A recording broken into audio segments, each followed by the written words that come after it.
میں نے کہا کہ نہیں بھائی لکڑیاں نکال لو، میں نہیں دیتا۔ اب وہی قبرستان کا آدمی مجھے فون کر کے کہتا ہے تب تو بالو ڈال لو، 2000 روپے ہوں گے۔ یہ خبر میں 40 دن کے بعد بالو ڈالنا کے اندر، بالو ہم بولتے کیا ہے، ریت کو بولتے، آپ سمجھتے نہیں سمجھ کے تو ذریعے ہماری بھی زبان چلتی نا نا، ریت جو سمندر میں ریت ہوتی نا اسے بولتے بالو بولتے ہیں۔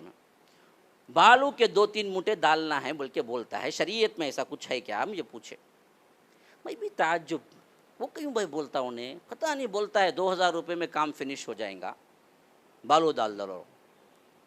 میں بعد میں بولا کہ مجھے تو شریعت میں تو اس کا مسئلہ کچھ ہے نہیں، پتہ نہیں کمیٹی کی طرف سے کوئی چیز وہ لوگ مقرر کیے ہیں تو مقرر کیے ہوں گے، بہرکیف اگر آپ چاہیں تو ڈالیں چاہیں تو چھوڑیں، یہ کہہ کے۔ لیکن میں مسئلے کی تحقیق میں تھا کہ آخر یہ سسٹم کیوں ہے کہ لکڑیاں نکالنے کے بعد بالو ڈال کے بھرتے ہیں قبر کو، اس کے لیے 2000۔ تو میں بعد میں معلوم ہوا اصل مسئلہ کیا ہے، جب وہ لکڑیاں نکال لی جاتی ہیں اور نیچے جو بچا کچا ہڈیوں کا ڈھانچہ اور 2-3 کیا ہے گوشت کے ٹکڑے انسان کے جو رہ جاتے ہیں نا جی، اگر وہ بالو نہ ڈالیں تو وہ پھوکھل ہوتا ہے، اور گلی کے اوپر چلنے والے کتے بلی میت کو سامنے کھاتے ہیں، جو وہاں کے لوگ برداشت نہیں کرتے۔ اس واسطے وہ اصول بنائے کہ بھائی اگر ہم مٹی ڈال دیں، بالو ڈال کے دفن کر دیں، کم از کم زمین کے اوپر چلنے والے کتے بلی تو کیا نہیں کریں گے، ہمارے رشتہ داروں کو نہ کھائیں گے نا، اس واسطے ہم بناتے ہیں۔ یہ ہے ہمارے جسم کی حالت، اس پہ فخر۔ میں کیا جی، میں نے تو کیا ہوں گا جی، ہاں میرا کون بگاڑ سکتا جی؟ ارے بیوقوف، مٹی میں ملنے والا یہ جسم جس پہ اسے فخر ہے، کبھی غور کیا ہی نہیں کہ ایک دن مر کے رہنا ہے تو مضبوط ترین قلعے کے اندر کیوں نہ بیٹھ جائے۔ اللہ تبارک و تعالی فرماتا ہے سورہ نساء میں، اینما تکونوا یدرککم الموت ولو کنتم فی بروج مشیدہ، موت آ کر رہے گی تمہیں، خواہ تم کیا کرو، مضبوط ترین قلعوں کے اندر بیٹھ جاؤ۔ موت تو آنی ہے، اور دروازہ کھٹکھٹا کے نہیں آتی جی، پوچھ کے نہیں آتی کہ اب تمہیں کیا ہے، بڈھے ہو گئے، اب رہنے کا کیا ہے مزاج نہیں ہے، آ جاؤں۔ این دلہا کے اسٹیج سے بھی دلہا کو اٹھا کے لے جاتی ہے، این دلہن کی واپسی کے وقت کار میں ہی ایکسیڈنٹ ہو کے دلہا، دلہن، اس کے سسرے، اس کے ماں باپ سب مر جاتے ہیں۔ آپ نیوز نہیں سنتے؟ کون سا ایسا وقت ہے جس میں تم کو گارنٹی ملی کہ دیکھو اس وقت تمہیں موت نہیں آئے گی؟ بتاؤ۔ ماں کے پیٹ میں رہنے والا جنین مر جاتا ہے نا جی، 6 ماہ کا حمل گر گیا، مر گیا، 9 ماہ کا حمل، پیدا ہونے میں 1 دن ہے، 1 دن، میں نے سنا 1 دن ہے، کل پیدا ہونے کی ڈیٹ تھی، بچہ معلوم ہوا آج مرا، کیا کریں گے جی؟ کس کے پاس ہے پاور؟ پیدا ہو کے 1 گھنٹہ زندہ رہا، مرا، پیدا ہو کے 1 دن زندہ رہی بچی، مری۔ کون سا ایسا لمحہ ہے میں بتاؤ جس میں تم گارنٹی لے کے بتا دو کہ دیکھو اس مرحلے میں موت نہیں آئے گی، اس واسطے میں جیسے چاہے زندگی گزار۔ سوچو تو صحیح میرے بھائیو کہ یہ زندگی کی تار جو ایک بہت اہم ترین کمزور سی سانس کی تار جو چل رہی ہے، وہ اتنی بے وفا اور کمزور ہے کہ کب کھڑے گی معلوم نہیں، پھر اس پہ اتنا اترانا کیوں جی؟ کیوں نہیں لوٹتے رب العالمین کی طرف؟ کیوں نہ گناہوں کی معافی مانگ لیتے؟ کیوں رو رو کے گڑ گڑا کے اللہ کو منا لیتے؟ پتہ نہیں کب روح قبض ہو جائے۔ ہاں، ایک نازک سی شے ہے تارے نفس، کب کبھی ٹوٹ جائے کیا معلوم۔ زندگی بے اعتبار ساتھی ہے، کب کبھی چھوٹ جائے کیا معلوم۔ کس کی گارنٹی ہے جس پہ تکیہ کر کے بندہ گناہ کرتا ہے، بعد میں توبہ کر لے گا؟ ابھی تو کیا ہے بچہ ہوں، ابھی تو کیا ہے نوجوان ہوں، ابھی تو میں بچی ہوں، ابھی تو کیا ہے میں نے یہ کرنا ہے۔ کس تکیے پر؟ اللہ نے گارنٹی دی ہے کہ اب نہیں مرو، 40 سال والے اس سے کم نہیں مریں گے، بتاؤ، 50 سال والے اس سے کم نہیں مریں گے۔ موت تو کبھی بھی آ سکتی ہے. حرام کاری میں جب تم تھے تبھی ملک الموت تمہاری روح کو قبض کر لے تو پھر حالت کیا ہوگی؟ تم کوئی غلیظ، تم کوئی گندی فحش فلم دیکھ رہے تھے اور سمجھ رہے تھے کہ ڈیٹا فری ہے جیو کا اور روم میں کوئی دیکھنے والا نہیں ہے، ننگی فلمیں دیکھ رہے تھے اور اسی وقت ہارٹ اٹیک آئے مر جائے تو اللہ کے پاس کیا جواب دو؟ سودی کاروبار تھا، سوچ رہے تھے بعد میں نکل جاؤں گا، بعد میں بڑا اللہ والا بن جاؤں گا، پہلے یہ بلڈنگ تو بنا لوں، پہلے وہ بلڈنگ تو بنا لوں. اسی سودی کاروبار جس سے آپ کا انگ انگ بنا ہوا ہے، اچانک موت آئی مر گئے تو پھر تمہاری بخشش کہاں سے ہوگی؟ اللہ سے ڈرو مسلمانوں. سوچو یہ زندگی رب نے دی ہے، ایسی زندگی جب کبھی بھی ختم ہو سکتی ہے تو رب سے ڈرو کہ اگر گناہ میں زندگی گزارو گے اور اللہ اچانک تمہیں بلا لے تو اس وقت تمہاری حالت کیا ہوگی؟ حالت تمہاری ایسی ہونی چاہیے جس میں اللہ کبھی بھی بلائے اندر کا دل اطمینان سے کہے کہ اے اللہ ہم تیرے ہی بلاوے پر انتظار کر رہے ہیں، اگر تو بلا لے تو ہم آنے کو تیار ہیں. دل پہ ہاتھ رکھ کے ابھی سوچو کہ ابھی ملک الموت تمہیں آ کے کہے کہ رب کا بلاوا ہے تو کیا جانے کے لیے راضی ہو؟ کتنے نفس ہیں جو گندے ہیں، کتنے نفسوں کو ڈر ڈر ڈر ڈر موت کا ڈر لگا ہوا ہے. کتنے ہیں جو ایک اٹیک معلوم ہوا کروڑوں روپیے لاکھوں روپیے خرچ کر کے اپنی صحت بنانے میں لگ گئے. زندگی کا پیار، زندگی زندگی زندگی، لیکن پتہ نہیں اگر اس زندگی میں تم نے یہاں پر اچھائی کر لیا، نیک صالح عمل کر لیا، گناہوں سے بچ گئے تو ہی اصل زندگی ہے میرے بھائیوں. اگر آپ نے یہاں پر 90 سال نہیں 150 سال بھی پا لیا لیکن اس کے اندر گناہ اور معصیت تھی اور یہاں پر تم نامراد ہوئے اور اللہ نے یہاں سے تمہیں لے گیا تو پکڑ لیا اور جہنم میں ڈال دیا، تو اس سے بدترین کوئی زندگی نہیں ہے. اس زندگی سے کبھی تم نے کیا ہے سوچا ہے وہاں پہنچنا ہے؟ وہاں کیا حال ہوگا؟ اور کون سا گنہگار ہے جس کو رب العالمین نے چھوڑ دیا ہے؟ قوموں کی تاریخ پڑھ جاؤ. اسی لیے میں نے کیا کیا تھا، قوموں کی جتنی تاریخ ایک ہی جگہ تھی میں نے حق کا سنا دیا، لیکن پتہ نہیں میں پوری تفسیر وہاں تک پہنچ بھی سکوں گا یا نہیں. اس واسطے میں چھوٹی چھوٹی آیات بھی اس سلسلے میں جو ہیں وہ آپ کو میں بتاتا چلوں. ایسا کون سا ہے جس کو رب العالمین نے گناہوں کے عوض نہ پکڑا ہو؟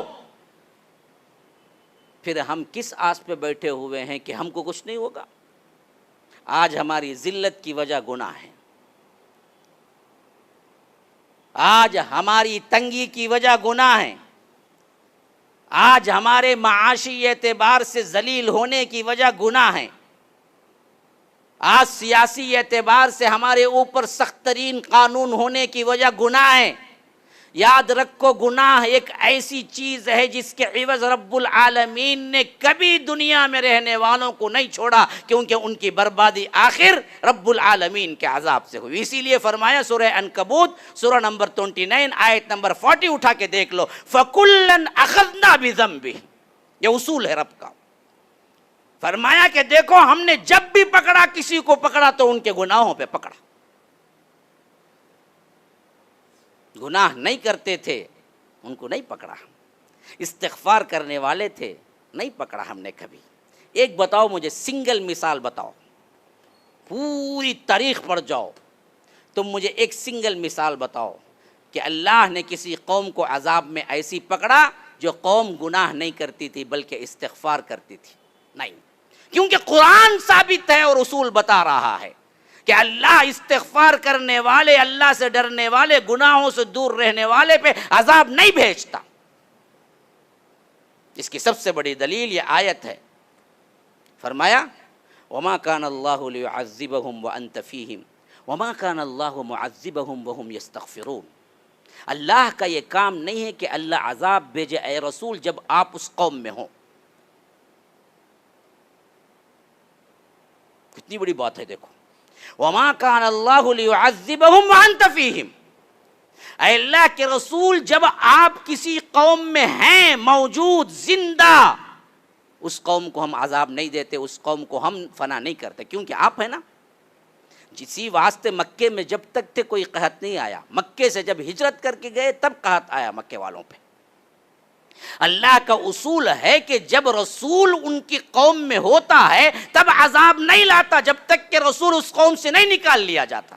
لوط کی قوم نے حضرت لوط علیہ السلام کے ساتھ رہتے ہوئے اتنی گندگی کی، اللہ کہتا ہے کہ اتاتون الفاحشۃ ما سبقکم بها من احد من العالمین، اس سے پہلے دنیا میں ایسی فاحشہ قوم آئی ہی نہیں، ایسی بدبخت ترین قوم تھی کہ مردوں سے مرد جنسیت اختیار کرتے، عورتوں سے عورتیں۔ یہ حال تھا جیسے کہ آج اسے ایک فیشن بنا کے لیسبین اور گے کہتے ہیں۔ تو یاد رکھو اسی پر اللہ اتنا غصہ ہوا، اتنا غصہ ہوا، وَأَمْطَرْنَا عَلَيْهِمْ حِجَارَةً مِّن سِجِّيلٍ مَّنضُودٍ مُّصَوَّمَةً عِندَ رَبِّكَ، کہ فرمایا کہ جہنم سے تپایا ہوا پتھر جس کے اوپر ایک ایک فرد کا نام لکھا ہوا ہے، ان پتھروں کی بارش ہم نے اوپر سے کی اور ان پتھروں سے ان لوگوں کو دبا کے مار کے رکھ دیا۔ یہ بھی اتنی کچھ خطاؤں کے باوجود جب تک حضرت لوط تھے عذاب نہیں آیا۔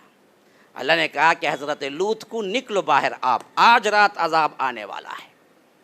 ہاں، قالوا یا رسل انا رسل ربک لن يصلوا الیک فاسری بعبادک، رات رات آپ جو بھی ایمان لائے ہیں ان کو لے کے نکل جاؤ، کیوں؟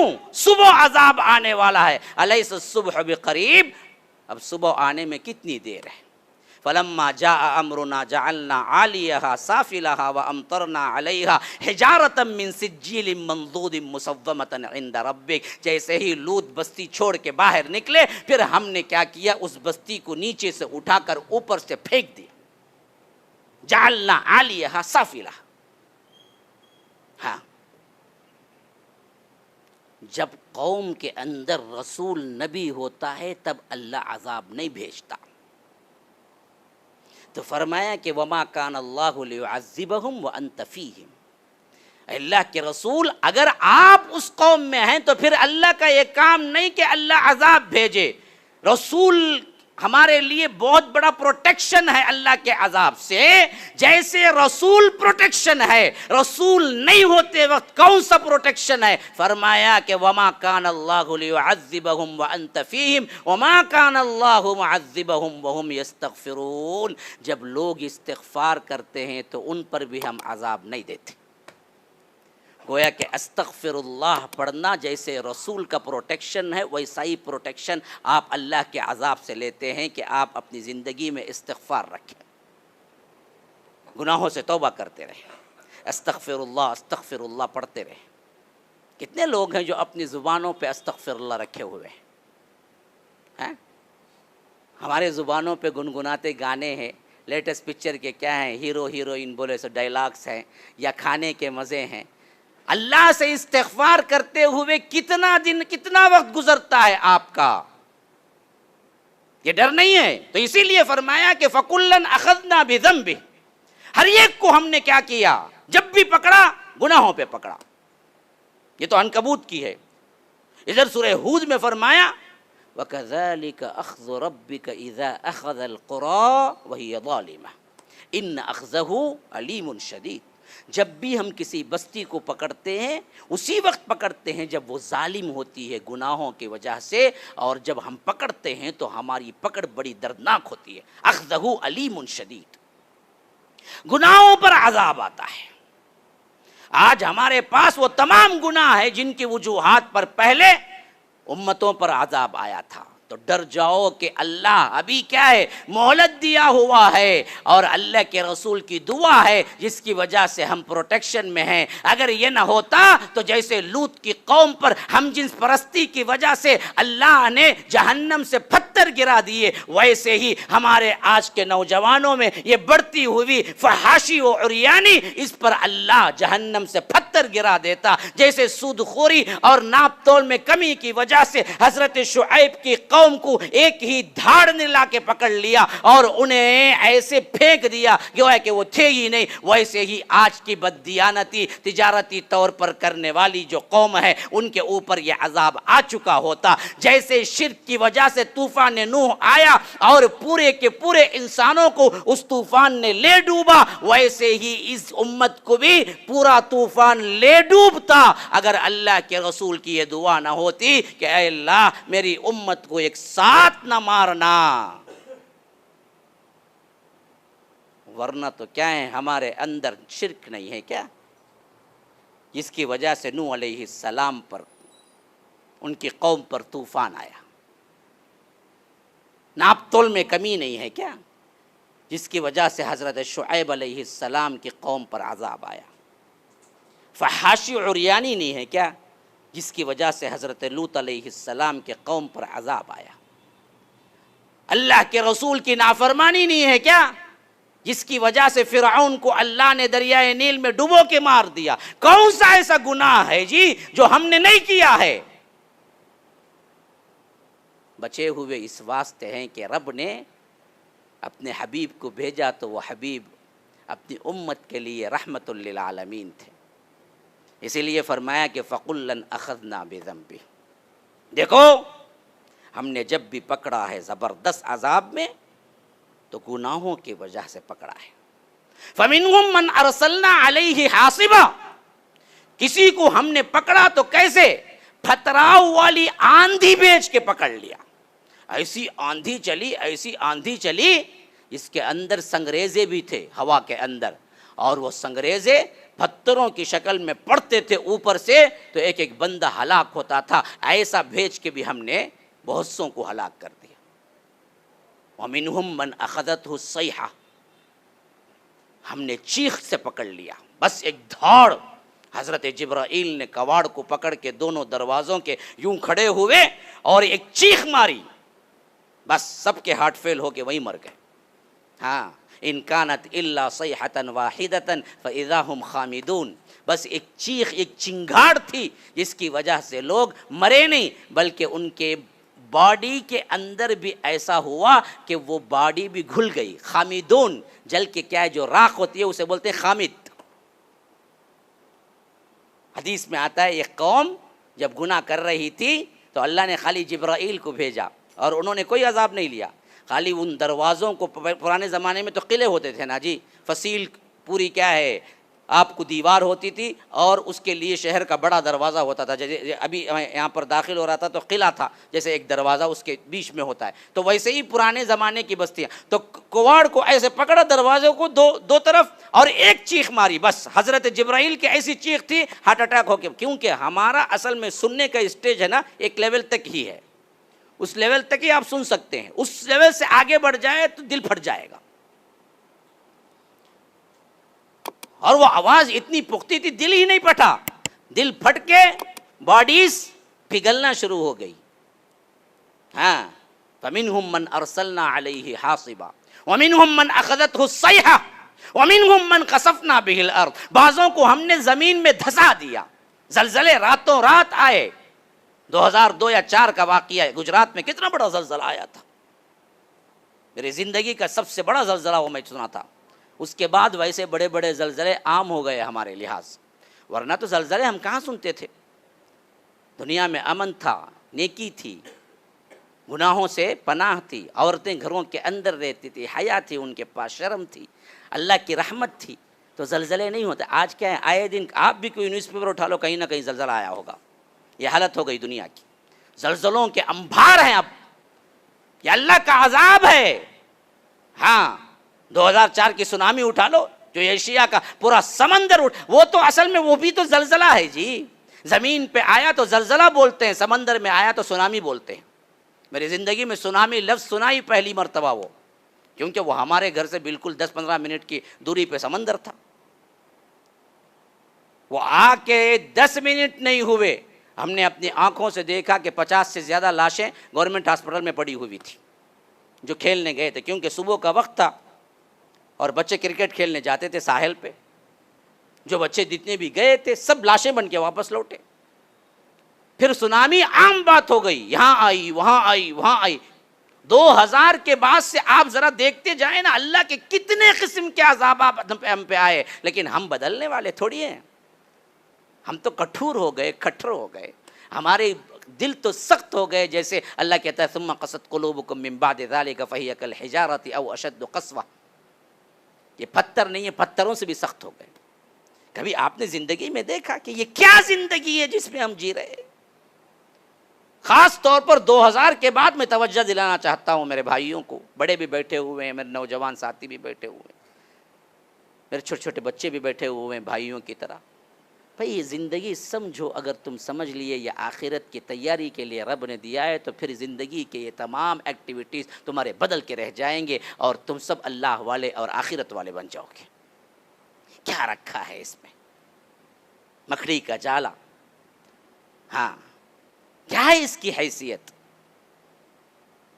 غم، پریشانی، کچھ کھاؤ تو پریشانی، کچھ نہ کھاؤ تو پریشانی، یہ بھی کوئی زندگی ہے؟ کھائے بغیر نہیں رہ سکتا، کھاؤ تو ٹوائلٹ جاؤ۔ کوئی کھائے ٹوائلٹ نہ جائے بتاؤ مجھے؟ بھائی وہ زندگی لو جہاں تم کھاتے رہو، نہ ٹوائلٹ ہے، نہ بدبو ہے، نہ رینٹ ہے۔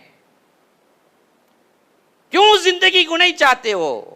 یا قربانی دے دو یہ زندگی، اس زندگی کے پہلے دن کے مقابلے کا ایک لمحہ نہیں ہے، کیونکہ اس زندگی کا پہلا دن 50,000 سنہ، 50,000 سال کے برابر ہے۔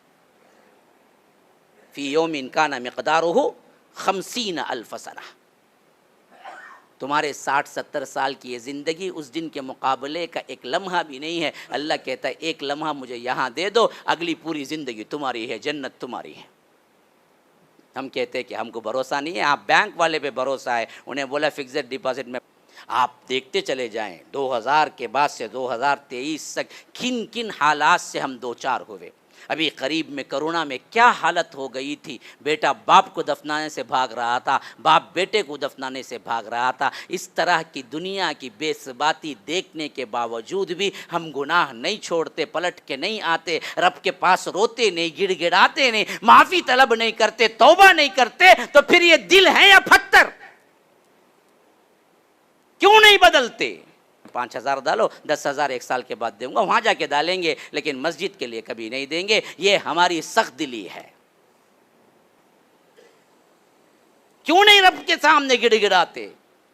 دنیا کی حقیر سے چیزیں اگر گم جائیں تو بندہ دھائے دھائے روتا ہے، بیوی کو مار لگ جائے تو بندہ دھائے دھائے روتا ہے، بچے کو زخم ہو جائے تو بندہ دھائے دھائے روتا ہے، جاب چلی جائے تو بندہ دھائے دھائے روتا ہے۔ کبھی رب کے ڈر سے بھی آنکھوں سے آنسو نکلے؟ جاؤ اپنی زندگی میں ٹٹول کے دیکھو، کتنے سال گزر گئے ہیں جب تم نے ہاتھ اٹھایا تو رب کے ڈر سے تمہارے آنکھوں سے آنسو نکلے ہوں؟ کب ہوا ایسا تمہاری زندگی میں؟ سوچ کے دیکھو تم روتے کیوں نہیں ہو تم؟